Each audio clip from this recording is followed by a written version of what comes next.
Okay, well, LGBT History Month is really important to make sure that the story of the LGBT community in Wales is told.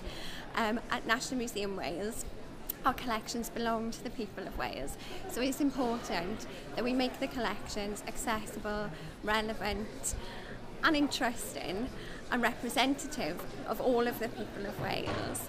So it's important that we tell the story of all of the different communities that make up Wales and celebrate that and celebrate the differences and what makes us unique as a nation, really. So this year for LGBT History Month, it's the second time we've celebrated LGBT History Month.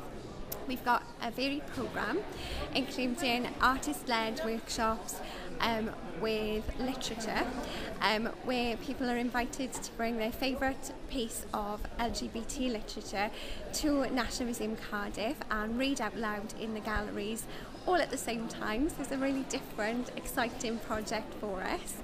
And then the event at St Fagans National History Museum, we'll have performance from the South Wales Gay Men's Chorus, along with the editor of Golwg, talking about her experiences in work, but also as a lesbian woman living in Wales.